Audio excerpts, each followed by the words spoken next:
Iran Israel ನಡುವೆ ಸಂಘರ್ಷ ಏನು ನಡೀತಾ ಇದರಲ್ಲಿ ಭಾರತೀಯರು ಕೂಡ ಸಿಕ್ಕಾಕೊಂಡಿದ್ದಾರೆ. ಇರಾನ್ನಲ್ಲಿರುವಂಥ ಭಾರತೀಯರನ್ನ ಕರೆತರುವಂಥ ಪ್ರಯತ್ನವನ್ನ ನಮ್ಮ ದೇಶ ಮಾಡ್ತಾ ಇದೆ, ಕೇಂದ್ರ ಸರ್ಕಾರ ಮಾಡ್ತಾ ಇದೆ. ಅದರ ಮಧ್ಯದಲ್ಲಿ ಕನ್ನಡಿಗರು ಕೂಡ ಇದ್ದಾರೆ. ಅವರು ಇವತ್ತು ಬಂದು ತಲುಪಿದ್ದಾರೆ. 16 ಜನ ಇದ್ದಾರೆ. ಅವರು ಇವತ್ತು ತಮ್ಮ ಅಲ್ಲಾದಂಥ ಪರಿಸ್ಥಿತಿ ಏನು ಆ ಎಲ್ಲ ಅನುಭವಗಳನ್ನು ಹಂಚಿಕೊಂಡಿದ್ದಾರೆ. ಹೇಗಿತ್ತು ನೋಡಿ. ಯುದ್ಧ ಪೀಡಿತ ಇರಾನ್ನಿಂದ ಕನ್ನಡಿಗರು ಕೆಂಪೇಗೌಡ ಏರ್ಪೋರ್ಟ್ಗೆ 16 ಕನ್ನಡಿಗರ ಆಗಮನ. ಇರಾನ್ನಿಂದ ಮರಳಿದ ಮಗಳನ್ನ ಕಂಡು ತಂದೆ ಭಾವುಕ. ಇರಾನ್ ಹಾಗೂ ಇಸ್ರೇಲ್ ನಡುವಿನ ಸಂಘರ್ಷ ತಾರಕಕ್ಕೇರ್ತಾ ಇದೆ. ಯುದ್ಧದಿಂದ ಇರಾನ್ನಲ್ಲಿ ನೆಲೆಸಿರೋ ಭಾರತೀಯರು ಬೆಚ್ಚಿ ಬೀಳುವಂತಾಗಿದೆ. ಈ ನಡುವೆ ಭಾರತ ಸರ್ಕಾರ ಇಂದು ಇರಾನ್ನಿಂದ 290 ಮಂದಿ ಭಾರತೀಯರನ್ನ ಸುರಕ್ಷಿತವಾಗಿ ತಾಯ್ನಾಡಿಗೆ ಕರ್ಕೊಂಡು ಬಂದಿದ್ದು, ಕರ್ನಾಟಕದ 16 ಮಂದಿ ಕೂಡ ಇಂದು ರಾಜ್ಯಕ್ಕೆ ಮರಳಿದ್ದಾರೆ. ಮುಂಜಾನೆ ದೆಹಲಿಗೆ ವಿಮಾನ ನಿಲ್ದಾಣಕ್ಕೆ ಆಗಮಿಸಿದ್ದ ಕನ್ನಡಿಗರು ಬೆಳಗ್ಗೆ 10 ಗಂಟೆ ಹಾಗೂ ಮಧ್ಯಾಹ್ನ 12 ಗಂಟೆಯ ಏರ್ ಇಂಡಿಯಾ ವಿಮಾನದಲ್ಲಿ ತಲಾ 8 ಮಂದಿಯಂತೆ ಒಟ್ಟು 16 ಮಂದಿ ಬೆಂಗಳೂರಿಗೆ ಬಂದರು. ಬೆಂಗಳೂರಿನ ಕೆಂಪೇಗೌಡ ಅಂತಾರಾಷ್ಟ್ರೀಯ ವಿಮಾನ ನಿಲ್ದಾಣದಿಂದ ಹೊರಗೆ ಬರ್ತಾ ಇದ್ದ ಹಾಗೆ ಪೋಷಕರು ಕಾತುರರಾಗಿ ಕಣ್ಣೀರನ್ನ ಸುರಿಸ್ತಾ ಭಾವುಕರಾಗಿದ್ದು ಕಂಡು ಬಂತು. ಆತಂಕದ ಏನಿಲ್ಲ, ನಮಗೆ ದೇವರ ಮೇಲೆ ನಂಬಿಕೊಂಡಿತ್ತು. ಇರಾನ್ನಲ್ಲಿ ಏನಂದರೆ ಅವರು ಎಲ್ಲರಿಗೆ ಸೇಫ್ನಲ್ಲಿ ಮಾಡ್ತಾರೆ.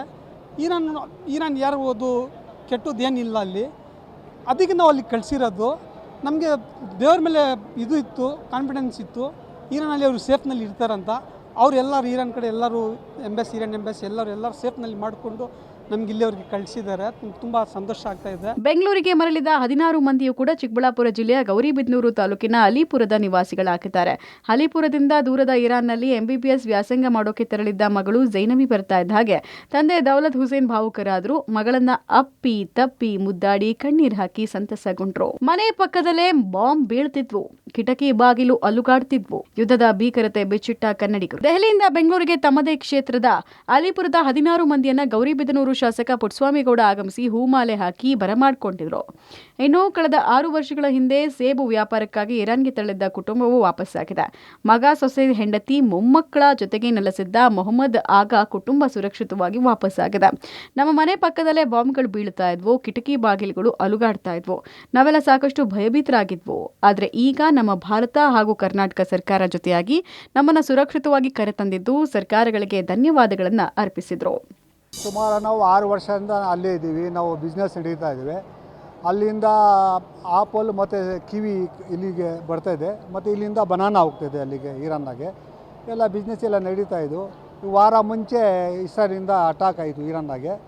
ನಮ್ಮ ಮನೆ ಅಕ್ಕಪಕ್ಕದಾಗೆ ಎಲ್ಲ ಬಾಂಬ್ಗಳು ಹಾಕ್ತಾಯಿದ್ರು.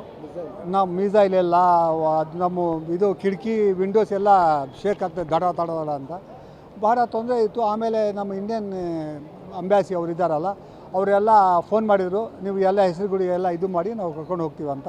ತುಂಬ ಥ್ಯಾಂಕ್ಸು. ಜೈ ಇಂಡಿಯಾ, ಜೈ ಹಿಂದ್. ಇನ್ನು ಇರಾನ್ನಲ್ಲಿ ಇಂಟರ್ನೆಟ್ ಬಂದ್ ಆಗಿತ್ತು, ಫೋನ್ ಸಂಪರ್ಕ ಸಿಗ್ತಿರ್ಲಿಲ್ಲ. 4 ದಿನಗಳಿಂದ ಭಯ ಆಗ್ತಾ ಇತ್ತು. ಸೌಂಡ್ ಕೇಳಿದ ತಕ್ಷಣ ಬೆಚ್ಚಿ ಬೀಳುತ್ತಾ ಇದ್ವಿ.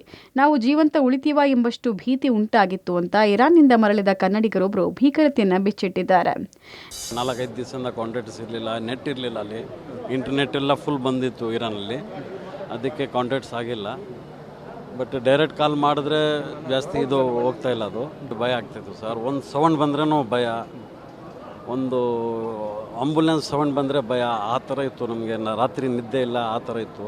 ಬಟ್ ನಮ್ಮ ಇಂಡಿಯನ್ ಗೌರ್ಮೆಂಟಿಂದ ನಮಗೆ ಒಂದು ಮೆಸೇಜ್ ಬಂತು, ನಾವು ನಿಮಗೆ ಎಲ್ಲ ಏನು ಬೇಕು ನಮಗೆ ಇದು ಮಾಡ್ತೀವಿ, ನಿಮಗೆ ಸುರಕ್ಷಿತಗ ಇಂಡಿಯಾಗೆ ಕಳಿಸ್ತೀನಿ ಅಂಥೇಳಿ ಅವರು ಅಲ್ಲಿಂದ ಮೆಸೇಜ್ ಬಂದಕ್ಕೆ ಸ್ವಲ್ಪ ಸಮಾಧಾನ ಆಯಿತು.